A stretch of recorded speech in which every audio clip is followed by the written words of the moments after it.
everybody, and welcome back to another thrilling episode of Is It Tall Girl? I am Dunkelman, joined as always by Eggy, Eggman Rodriguez. Yes, but you can just call me Steve because, I'm no Ingvar, but I'm going to throw that thing far. You dig what I'm saying? Now, are you saying Steve or Stieg? Oh, it was Stieg? It was some Swedish bullshit. Oh, yeah, I thought his name was Steve. Not to be confused with Steve Zahn, the father. We are also joined by, for this tall girl kino, the tallest man I know, Florian Himsel. Dom. I can't wait to review Tall Girl. Florian, your accent sounds better than usual. Yeah. I thought you didn't want to podcast with Eggy anymore. Why was Tall Girl the movie to get you back on board? Oh, well, I realized the error of my ways. I think Eggy's pretty cool now. You realized Eggy was right about every political issue? Yes. Yeah. I watch his streams, and he's right about everything. Do you concur, Eggy? Well, you know what? I have to agree, and I think it fits because this film is full of a lot of people realizing their mistakes and coming to a much more educated conclusion. Yeah, a European character who may or may not be connected to landlording in some way, we'll get to that in the film, who has to learn from the error of his ways from the Dunkelman. It's beautiful. Folks, we are here with Hartsy to review the Netflix film, Tall Girl. And Hartsy, if I recall, a few years ago, I pitched the idea of doing this podcast to you, and you were very much in the fuck no category of I don't want to do that. Do you remember that? Is that true? And what made you change your mind? I don't remember that. If I said no, it was probably because I didn't want to force myself to watch this movie. But But I'm here today. I'm standing on my milk crate so I can reach my mic and talk to it. I'm excited to talk about this beautiful, wonderful film. Oh, really? Are you being sincere here? You really enjoyed this movie? Because the obvious joke here is that me and Hartsy are both short men. Some say short kings. I feel more like a jester. It's fine. And so, like, the exact opposite in society. Like, our rival is the tall women. Like, short guys and tall women, there's like oil and water. They hate each other. They won't mix. This movie posits a fictional world where this love connection is possible, but you do have to go through a lot of hoops to get to it. And, the backlash against this film has always been, oh, really? A tall girl's getting bullied? I'm supposed to empathize with this? Check your fucking privilege. Like, I'm gonna read the top Letterboxd review on this movie word for word because it is disgusting to me. It says, so happy that movies like this exist to remind us of the struggles of marginalized groups like tall white girls. 1 star out of 5. That's the most upvoted review. And it's almost a question of, did these people even actually watch the movie, or is it a blind hatred and rage? Because you would think if media literacy existed at all, you would realize the whole point of the movie is everybody has insecurities and everybody has things they don't like about themselves. And even like the tall Swedish Chad character, he thinks of himself as lesser than everybody else at his school. And maybe we should have a little more empathy for everybody in the human race and not just say, tall white girl, I'm going to disregard your issues. Yeah, no shit. That's what the whole movie's about, is people only see her as a tall white girl and they just assume she can't have any like real problems or whatever the fuck. Like, you guys are just the bullies from the movie. Exactly. I went into this film honestly thinking I would be one of those closed-minded, like, just blindly angry people, right? Because, this is something that hits close to me, something I've dealt with for my entire life. So I was really honestly expecting to be very angry all the way through, but instead I was just partially annoyed. Yeah. And what about you, Eggy? As a tall white man, do you have the same disdain for this tall white girl and her problems that everybody else seems to have? Well, I kind of felt like in the formative portion of the movie where it's exploring her earlier years, I thought it was also just easily explained that she was certainly sticking out in the crowd. Really, that's something that in those younger years up through, probably junior high at least, when you have that characteristic that separates you whether it could be good or bad, it's just going to be something that people could latch on to try to bring themselves over you, bring you down, and kind of position themselves higher in the social ladder. So I think just off that unique characteristic, I didn't immediately... I felt like there could have been different characteristics that could have been filling that void. If she wasn't tall, she could have had, one of those big retainers that wrap around your head. I don't know if they do those anymore. Or she could have had, maybe bad hair, or maybe she had a condition where she smelled bad or something. Any of these could have been interchangeable as far as I was concerned, but I guess that kind of plays into the whole fabric of the movie, where everybody's issues are kind of unique in their own way. We all got something wrong with us. We're all sick. I don't know, Eggy, can you relate to that, though? Like, there's something physical about you that everybody sees and immediately makes your whole identity, and maybe, like, a nickname is formed. Has that ever happened to you before? Well, I know it might shock you, but as a matter of fact, I can remember, once upon a time, I was blamed for this horrible thing that happened that I didn't do. And I remember one of the comments that was highly liked on Facebook or wherever. They were like, well, just look at him. Who cares if he did? Just look at him. He should be put away. But, even though that I was in peak physical condition at that point in my life, now as I'm older, I'm in my 30s now, I have to say, really, you can make snap judgments about certain people based on how they look. It is true. And I'm not saying just something immutable like, but when you see the Discord moderators getting exposed for being sickos and they're dragging them out of the house, and the Cartoon Network cartoon creators, like, oh yeah, I guess by looking at them, we should have just jumped to some conclusions, huh? They just look, frazzled, unkempt, obviously engaging in behaviors that are self-destructive. Like when I see people with tattoos, for instance, I'm like, oh, that person obviously doesn't care about their well-being. They're willing to just scribble all over their body with freakishness. So, I mean, it's good to be kind and empathetic, but at the same time, my brain elasticity isn't what it used to be. So I need to start making more snap judgments on people. Hartsy, a wise woman once said, you should never be proud or ashamed of things you can't control. Do you agree? I do. That's a lesson that everybody in this movie needs to learn. It's something I agree with, but it's not something I stick to. Unfortunately, I am a hypocrite. Because you're so proud of your race, and you're always saying white power and stuff. Well, I'm Hispanic. I'm so proud. I mean, most Hispanics are saying white power, I think. Oh, are they? Are they now? It's a surprising amount, honestly. But the Hartsy, we're 8 minutes in. I want you to go off King, not go off Short King. Tell us your thoughts on Tall Girl. Oh, boy. So I've always known of this movie, right? Ever since it came out, it was a big meme. Everyone trashing on it. Everyone making comedic commentary videos reviewing it. I watched all those videos back then and haven't even thought of the movie since then. And every time I have heard it brought up, I've only thought of it in disdain. I've never wanted to watch this movie. I never wanted to sit down and watch this piece of shit garbage. Until this morning when I was like, oh yeah, I'm doing this review. I'm going to watch this movie. And I went in with the lowest expectations. I went in with a scowl on my face, my fist clenched, my knuckles whitened. I was so angry that I was watching this movie. So angry. But then it went on, the movie went on.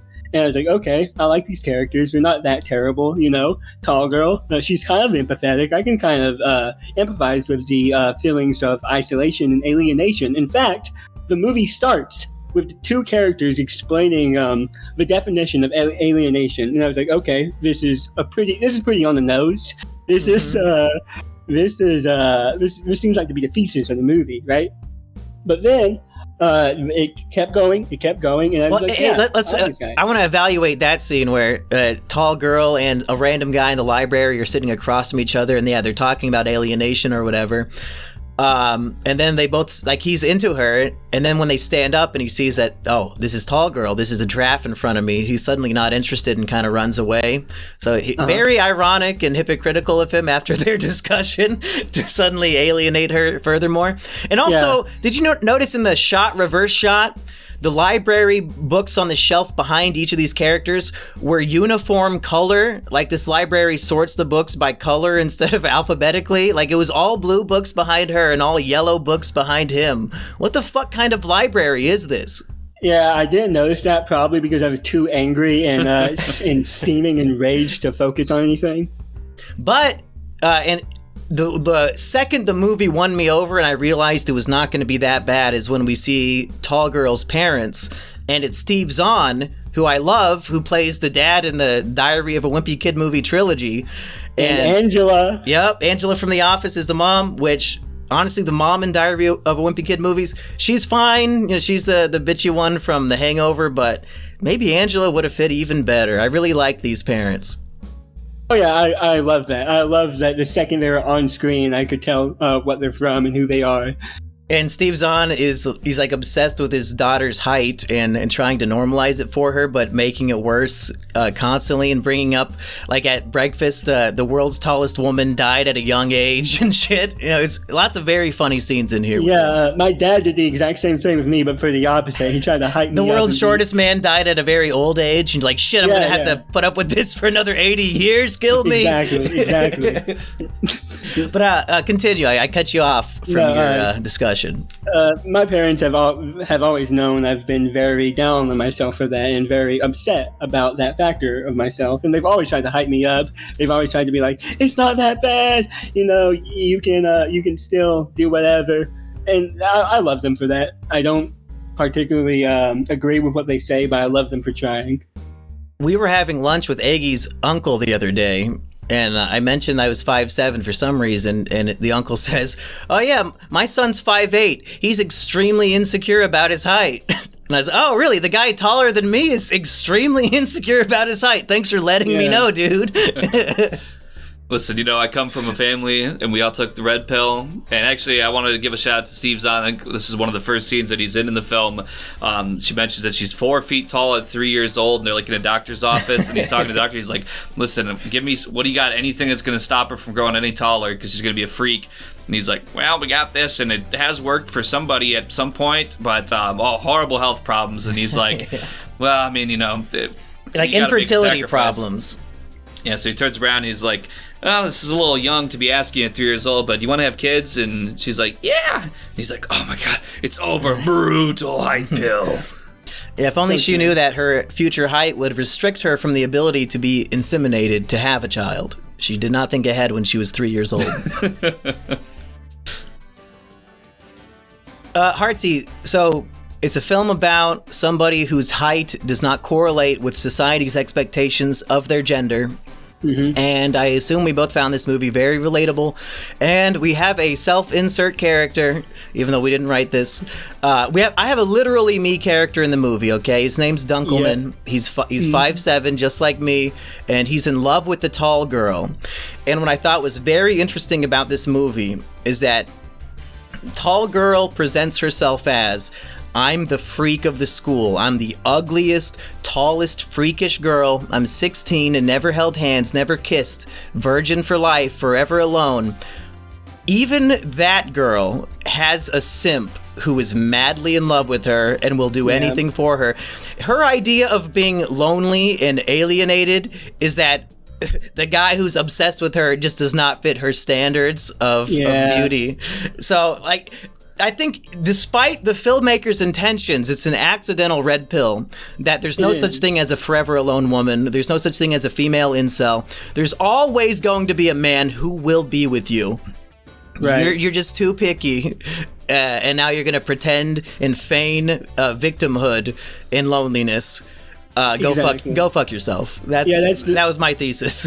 I actually have in my notes right now, when the cute glasses girl walks off and she like mutters to herself, "Forever alone," I put in parentheses, girl says "forever alone," and then I say "fuck you." Yes, that's how you know the movie's fictional. Yes.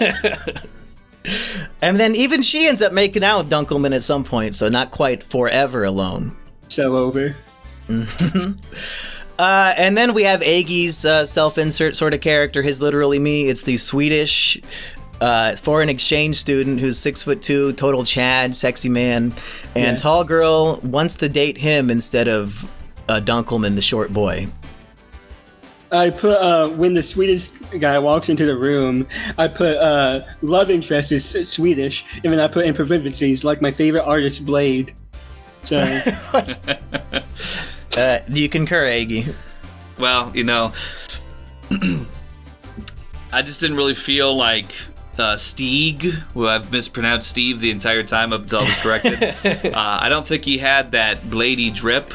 I mean, he's like watching musicals. I mean, listen, that's like its own lane, but he's like watching like musicals from the 1940s. I thought there might be an early twist in the movie that he was gay. But No, he's European. It's hard to tell. But yeah, I feel like I mean, male model to the T, but he just doesn't have that swag, which is why I think, I don't want to spoil anything, but, he doesn't get what he wants in the end. I think if he had a little more swag, he could have made it happen, but... Yeah, and we don't necessarily need to go through the whole plot of this movie because it's relentlessly long despite being 100 minutes. I think they ran out of new things to say about 40 minutes in, and then it was just spinning its wheels, doing the same thing over and over again until it mercilessly ended what felt like 3 hours later. I mean, if you want to live forever, just watch this movie on repeat. It will make time slow the fuck down. What major plot beats should we nail so that we don't have to talk about the plot anymore? You want to go through it, Eggy? I could probably summarize it, Okay, let's do it. In moments. So, all right, tall girl. She's always stuck out, bullied, really just brazenly. Always like they literally just like walk down the hall, like everybody's in unison, like, "Hey, Tolly! Hey, look at you, you're tall." No. Yeah, she was doing show and tell, and she said, "I want to grow up and be like Taylor Swift." And a girl said, "More like taller Swift." And like the black kid with the basketball gives the girl a high five. And I was like, "Damn, that's a cool bully." Yeah, hell yeah. It's you could tell it was a show and tell part. That's all explained, but otherwise, it'd be kind of interesting to have the one black guy in the class just like having a basketball. But anyways, yeah, he should have had like a Dragon Ball Z manga for his show and tell. Like, you really need to show off your basketball. Like, we could have assumed that. Show us a part of your personality we cannot just know by looking at you. But go ahead, Iggy. So Dunkelman, is in the middle of one of his many seething moments, and he's like, "What do you think? Some guy who's just tall and good looking and just has everything perfect is gonna walk in the room?" And then that's when the Swedish guy walks in. He goes, "Oh, hello," and they're like, "Here's our Swedish foreign exchange student." She's like, "Oh my God, and she's fawning over him.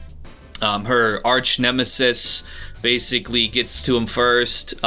She's all that in a bag of chips. She's got everything to present to get his interest. But later on, after she's completely defeated, she gets pranked by her bullies again, and she's just so vulnerable. She just runs into a random room and shuts the door behind her, and oh my goodness, shockingly, Swede Chad, he's in there playing her favorite song on the piano, and also she's a piano player because of her big hands. Wow, it was meant to be. They share a moment, which gets broken up by the bully, and then later on, they kind of... I think an important element we're missing is the cuck element, because the short kid who's in love with tall girl, who has a black mom, and I don't think they ever explain that. You never do. He must be adopted. But it turns out the foreign exchange student will be living with him. The mom's like, "Oh yeah, I should have probably told you about this because it takes about 4 months of a process to actually set up getting a foreign exchange student to live with you." But I just kept it a secret until the very last moment while we're driving him home. So basically, you're in love with this girl, she's in love with this guy, and now he's going to be living with us. And I thought, if there's a cuckold scene where the tall girl is fucking the tall guy in the short guy's house and the short guy's like watching, I'm just going to turn the movie off. And thankfully, it has not quite come to that, but they do have a date and he does sit on their laps, and it was disgusting to me. If that had happened, I would have hung myself in there. We would have been calling and like, "Oh, well, he's late for the review for some reason." Yeah. But yeah, basically, just to quick from there, OMG, they secretly do like each other, but he's already with her, and they're gonna try to play it off, but then but they really do secretly like each other. But he throws the tall girl under the bus for the social approval of the bullies. But then manlet Chad stands up and says, fuck you, sweet Chad. You're not really who you claim to be. And he gets punched in the face. But this was recorded, thankfully, on a cell phone at this social gathering, maybe for worldstarhiphop.com. Tall girl sees it and goes, OMG, sweet Chad, he's beautiful on the outside, but so ugly on the inside. And manlet Chad, he really was standing up for me all along, as much as he could, still, below my shoulders. But and then at the end, it was all meant to be. He mysteriously had been carrying all his books at school in a milk crate for years for no reason. Then he actually flips it upside down and said, this was so I could reach you. And then he stands up on the milk crate and kisses her in happy ending. Very romantic and beautiful. Right. Hartsy, are you going to start carrying a milk crate around when you go to college classes? No, I will not. But during that touching final kiss scene, I wrote Dunker kisses girl, and then I'm never gonna get kissed by a girl with I will never be kissed. I will never be kissed by a girl. Sad emoji, gun pointed at emoji.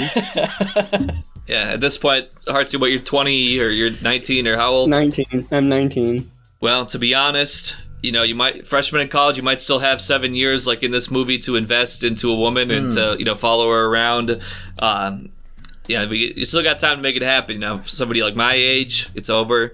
And I made some bad choices, when I was, the age of the people in this film. I could have, made some investments and really doted around as a complete pathetic loser for many years, and maybe finally got a crumb eventually. But it just didn't work out. I was not learning my character lessons like these characters that I just continued to seethe, and I never gained empathy for anybody and just seethed for many years. And if that's the kind of guy you would like to date, ladies, add the new formula on Snapchat and hit him up. He's waiting for you. If that sounds like your dream man who says I'm mid-30s and it's over and I wasted my life, hit him up. And Hartsy, what's your Snapchat for all the lovely tall ladies out there? I doubt any girl will ever want to talk to me, so I'm not gonna. Isn't it just Hartsy Pratsy? It is. I'm pretty sure. Yes. Okay. So if you're smart enough to spell that, you're smart enough to date Hartsy. Hit him up. So true. Do you think when you go to college, you will seek out the tallest girl there and try to date her? No, I don't think I'll do that. What if she has a great personality? What if she's wearing Sonic merchandise? She loves the Monkey and Big Show. It's her favorite thing. No, that's not why. I'm not going to seek out women, period. Men? No. You're not going the Florian route, are you? Don't go to Grindr, Hartsy. No. I'm going to go the route of not trying because it's not worth it. Yeah, I mean, you're 19. You got so many more years than you can even imagine. Things will happen. Yeah. That's so true. And I can tell you as a man who was in your position once, you don't get a choice. Those years will be coming. They're going to be delivered to your door on the dot. And you're going to be rocking and rolling with it. And whatever happens, happens. But there's plenty more where that came from. Mm-hmm. So this movie, I gave 2 out of 5 on Letterboxd. And that is shockingly high for what I was expecting to give the movie. Like the mode score. Mode means most in math, people. The mode rating is half a star, the lowest you can give. More people gave that than anything else. And I do not understand the outrage. Like, as a film, it is objectively not a 1 out of 10. It's just a little boring and long, but why are people so angry that they made a movie about somebody who's being prejudiced against? I don't know. I think it seems like I think most people do feel like it's a little pandering and like a little unwarranted. Pandering to who? 6'2" women? Yeah. This is such a niche topic. I don't know. I feel like 1% of the population can relate to this. I feel like a lot of people feel like it's not that valid of a problem to even make a film about. And that's why the film needs to exist, because it proves that it is a problem, and that people in her position do get bullied and called a draft their whole life, and you can just scoff at it all we want, but I mean, it's a real thing that people that's somebody's entire life experience, and we write it off in 1 second well, You're white. You can't have any problems because you're white. True. It's a white girl. If this was about a black girl, I bet it would be fucking Oscar bait, 99% on Rotten Tomatoes. But because she's white, people take issue with her having problems. Please commit suicide. Every single person who upvoted that letterboxd review should be put in a camp. And then I'll say, oh, sorry, you're white. I know you're in a concentration camp, but you're white. So how bad could it really be? Well, to be honest, the Brittany Griner story, that's the lady who got imprisoned in Russia for weed. I mean, she's got the height problem, being black, and she sounds and is mostly indistinguishable from a man, much more so than the star of this film. So I think truly I could squeeze out a little more sympathy for her situation, but then, she's also an international drug trafficker, which I can't co-sign. Yeah, if you step foot in Russia, you're basically relinquishing your rights and freedom to begin with, so it's hard to feel bad. Like, tall girl did not choose to be tall, but whoever this bitch is chose to bring weed to Russia, so get fucked, retard? Is that fair? I don't know this story, Eggy. Is this a get fucked, retard situation? I believe so. I think, I don't think that she seemed to have, as I recall, learned much of a lesson. In order to get her freedom, we had like an actual like arms trafficker who was like selling weapons to the Taliban or something. God. We released them back to Russia in order to get her back for like the NBA playoffs or whatever. Yeah, fair trade. Good to know. I'm glad that black people are still being traded in 2024. I'm glad that we're that progressive now. What do you have to say, Hartsy? We're coming up towards the end of this one. Any other thoughts on Tall Girl? I cannot wait to watch the sequel, which I obviously will in my own time. Well, yeah, that's the question. So Tall Girl 2 came out in 2022, I think. And Tall Girl 3, so this will be a trilogy. Is that coming out this year or next year? I have no idea. I just looked up, is there a Tall Girl 3? And when I saw yes, I cried. So, I don't know how popular this episode of Visit Kino will be. Probably gonna get 1,000 views like all the rest of them. That's fine. My question to us is, regardless of the popularity of the topic, should we review Tall Girl 2? Sure. So Hartsy seems excited because this was torturous to finish. It was so long, and I can't imagine 2 more movies. They didn't have enough content for 1. I'm gonna level with you guys. I watched them 1.5 times speed. Thank goodness. That probably helped. With the last 20 minutes, I had to up it up the speed because it was relentlessly long. Yeah, having watched it on 2 different speeds, I think 1 time speed really sets the tone. I feel like, there's just something about all their seething lands better, because like if they were seething like this and they're like when they're seething like this, I don't know, because there was a lot of seething going on, but Yes. It'd be is she gonna stay with Dunkeldorf? Is she about to have some manlet children? I know it's a little, but it's been, I don't know when this was filmed, but maybe 2 or 3 years, so they're going into college. They're 16 in the film, and then the sequel's 3 years later, but I'm gonna assume it's just gonna be their senior year of high school. But it would be cool if it's them as adults. And the fact that there's 2 more movies after this one, I think spells disaster for the Dunkelman romance. Do you stay with the manlet for 2 more movies? Like, where's the drama? Where's the story? Tall Girl's happy now because she's in a relationship? This sequel is going to ruin all the goodwill of this ending. Yeah, that might be true. Her slightly taller and slightly more attractive cousin from like Estonia or something comes to visit. Like her own cousin? wait, why? That's like a trope, like the identical twin. Like, oh, I thought it was you. But she's gonna fuck her own cousin? No, Dunkelman. Oh, he's gonna fall for the cousin instead. Yeah, like I was gonna say, wait, what? Okay, so they're going into college age, and all of a sudden, the Giga Stacy version of her shows up. She's got the looks and the. She's 1 inch taller, and it's just better in every way. The looks and the fashion of her supermodel sister in the film. Maybe the height's still coming into play. Maybe she's a little thicker in the right area, and he's like, well, I ain't put a ring on that one yet, so let's, he's what do they call that? Ladder climbing or whatever, and no pun intended.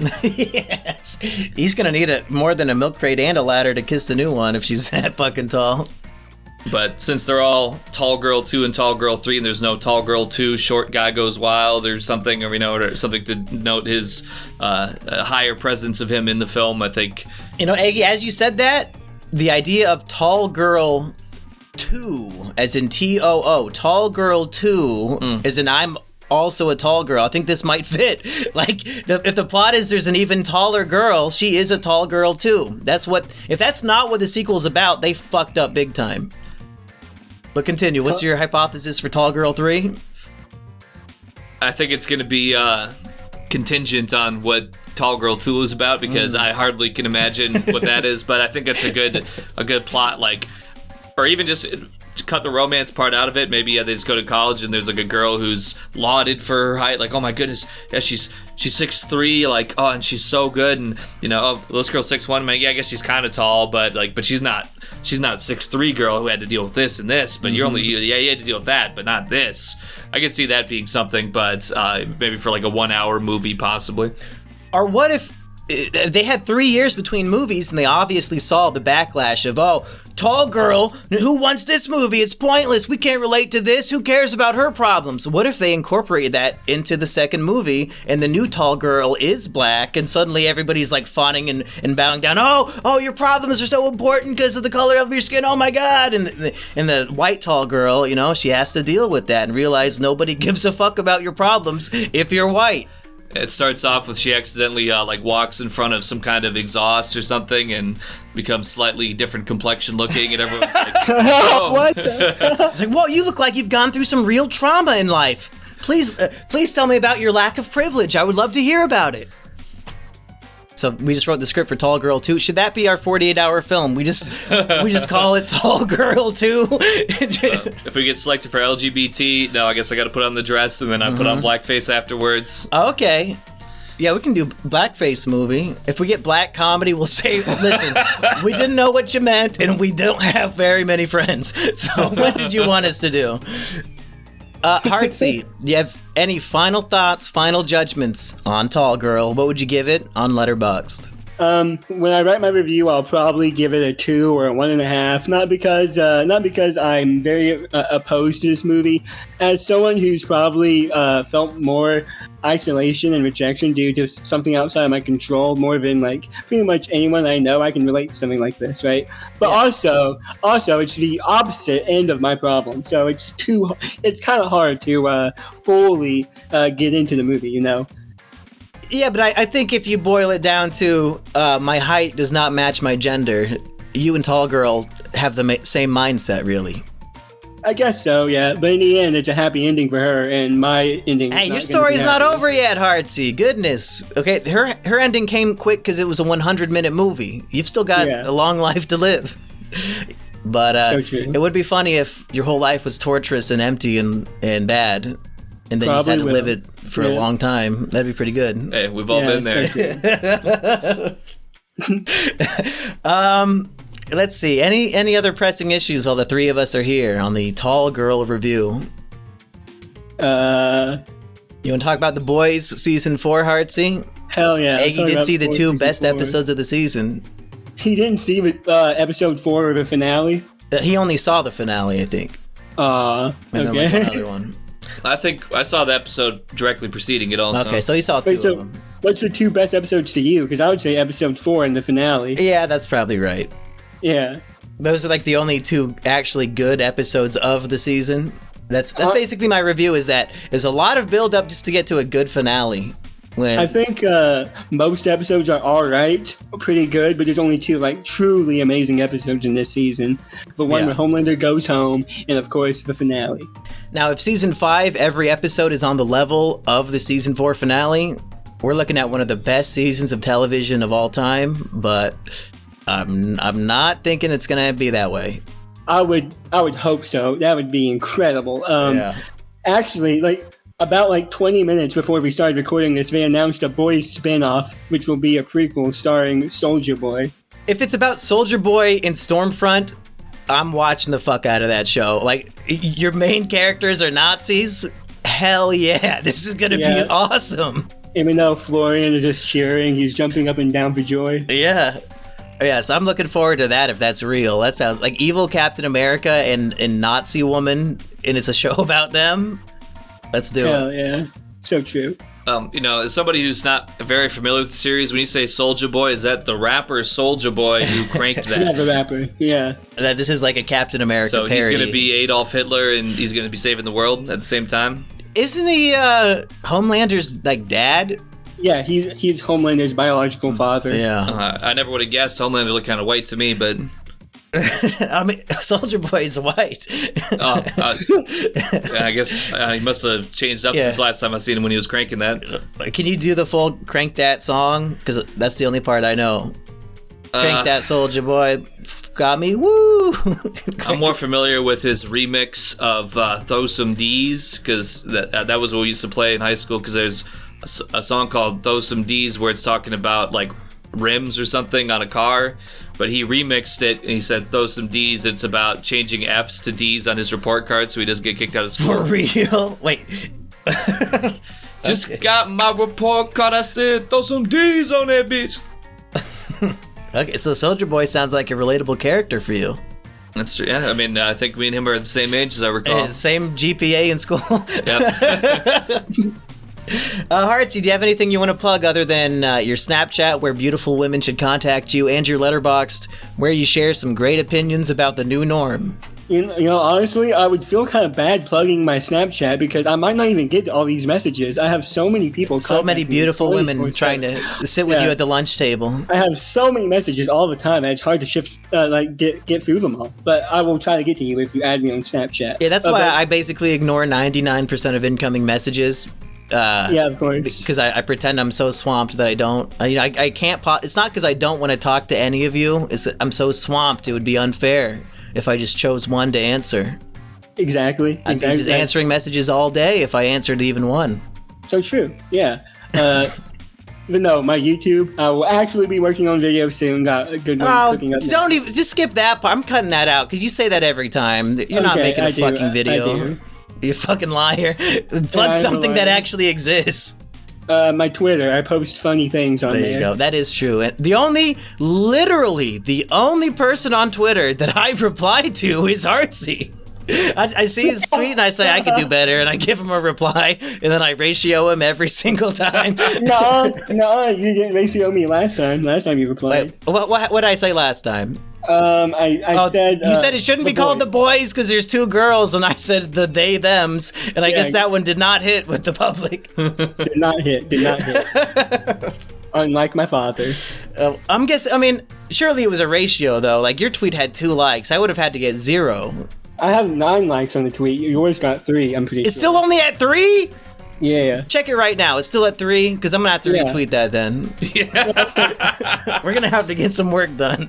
Wow. I'm not letting Hartsy have the ratio on me. Yeah, 9 likes versus your 5. Okay, so. Oh, okay. So I'm building up. I'm on the way. 5 likes away from utter devastation for Hartsy Protsy. Eggy, anything you want to plug? Well, make sure you go check out that Instagram at official egg white. You know, in the last 10 days, I believe I've went from 7,500 to 10,500 followers, so 3,000 people can't be wrong. That's right. And it's mostly, if I recall, African Americans who are finding your new content, Eggy. Right. They say, I think a comment I got this morning was, "This white boy on a generational run." What other comments have you been getting about your race? Well, I got a comment last night where a man said, and I quote, "Tell me you sleep with black women without telling me you sleep with black women," because apparently them sisters, that soulful seasoning rubbed off on me and gave me some of that groove in my... Which video did they post that specifically on? Was it the one where you pour alcohol into soup and drink it? I believe so. That's evidence that you only sleep with black women. Hey, is that you dance in a gas station and mix booze with soup? What does that have to do with fucking black women? Listen, white people don't be seasoning their soup. That's what it's... I mean, maybe it's a compliment to your dancing skills, because I just do not understand what he thought he was saying. Yeah, Well, and also shout out to my boy Brisavelli. He's a Jamaican and he does a lot of charity work. And he said that I'm the main character. Okay. So. Yeah, I think Eggy being the main character probably checks out. And if that's the truth of the universe, I'm pretty much comfortable with that. I mean, at least I get to be a tertiary character at this point. And Hartsy, you're somewhere on the scale too.